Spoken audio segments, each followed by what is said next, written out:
Anna was my absolute world. She was funny, empathic, vibrant, caring, loving, anything any parent or family could ever ask for. She had a passion for life and adored animals, had a loyalty about her for her friends, just loved everything around her, loved being, existing and having fun, and yeah, she loved life.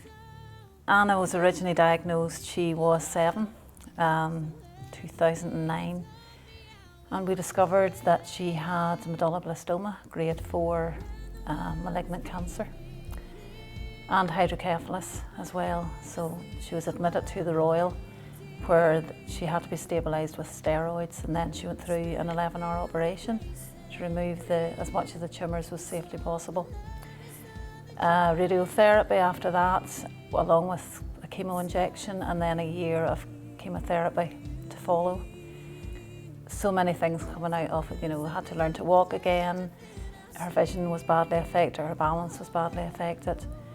We got to the first scan and she had gone into remission. And she stayed in remission for a full 10 years. And in that time she went to school, got her GCSEs, always wanted to work with animals. So decided then to go to take and study performing arts because she wanted to build her confidence and thought it was a great idea, just spend a couple of years enjoying yourself, finding out who you are, and yeah, you can work with your animals. So about a year roughly into that, I noticed Anna just not as well as she ought to have been. And she was readmitted to hospital a couple of times, and on her elder sister's birthday, we got the news that she had medulloblastoma again, but this time it had spread down her spine, and literally she was an end-stage cancer. It had taken over her whole body. And all Anna wanted to do was live. And Anna was also determined that she was going to finish her course at Tech and threw everything into it. So I'm sitting at home going, what are you doing? But yeah, she was Anna, so I let her go ahead. So she managed a trip to London. She had lovely friends, she spent time with them. Everybody was so good to her, the medical team were amazing as well. And we managed Harry Potter, we had the Donkey Sanctuary with yourself, Helen, and you took her to Grand Opera House. And then COVID struck. Well, COVID had kind of struck at the start of the first trip. By that stage, Anna's bones were, I suppose, really disintegrating under her, and she was housebound. But I promised her that I would keep her at home until the end, and we did. We managed to do that. And Anna died peacefully on the 7th of August in her own house, in her own room, with her beloved pets around her. Being involved in this project has been so amazing because it was just an immense privilege to have the opportunity to honour Anna's memory. I've never been asked to do something that had such an impact to people personally before. And the reason why I love writing songs and being involved in music is because you can create something that really changes people and helps people and impacts people. And so getting to write a song that was really personal but also really universal felt really powerful. I can feel Anna in everything. Everywhere I go, everything I do, I feel Anna. I know Anna's with me and I carry her in my heart, but it's not even that. Her energy is around me. And I just so wanted to do something completely different to honour her memory. And also to help people that are in the same journey or different journeys, anybody that's facing this kind of thing, whatever the diagnosis is, just to know that when your loved one's passed on, they're still with you. They're so close to you. And that's how the song came about. But I didn't want it to be, a sad song. I want it to be uplifting and, just to to inspire people to fight every day in their lives to live, you know, with joy and with happiness and with everything that they have. And then also, you know, when the time comes and that's not the case, to trust, surrender, let go, and just, you know, allow. But to know that love that you have for your child or whoever it is can't die. It's eternal. So that the song is about, as I say, giving people strength, giving them something to hold on to, and to know that this isn't the end. You know, love's eternal. Is there a particular line of the song that you feel really characterises Anna? The roses.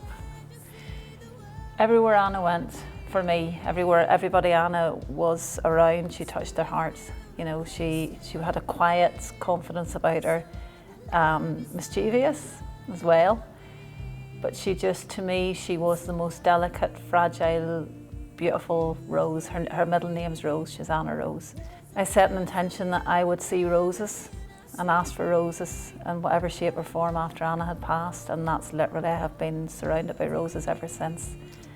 And so, yeah, Anna blooms, her love is eternal. It's everywhere, and the roses are never far away. From getting to know Anna's story, it's amazing how those who loved her are so committed to building up her memory and still incorporating everything about her in the present day and in the future. That was something that really spoke to me, that they want to include her in everything still, that it's not something that's finished, it's something that's ongoing.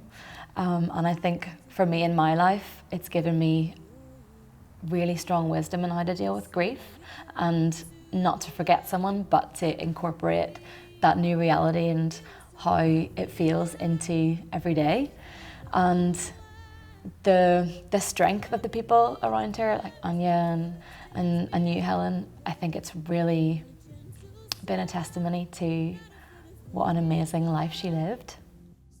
We got involved with the Cancer Fund from Children. They found us when Anna was first diagnosed when she was 7, with the play specialists in the hospital and support workers.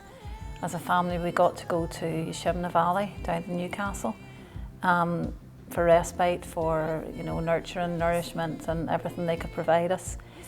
And the girls got to do different activities, Duke of Edinburgh award schemes and other stuff that I probably don't even remember now. But they were fabulous, they were absolutely amazing. And then, of course, when Anna went into remission for 10 years, you know, you just don't actually want to think of any of those things again, and that's okay.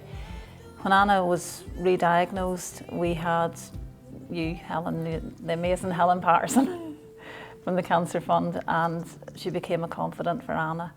She became a close friend. You became a close friend for all of us.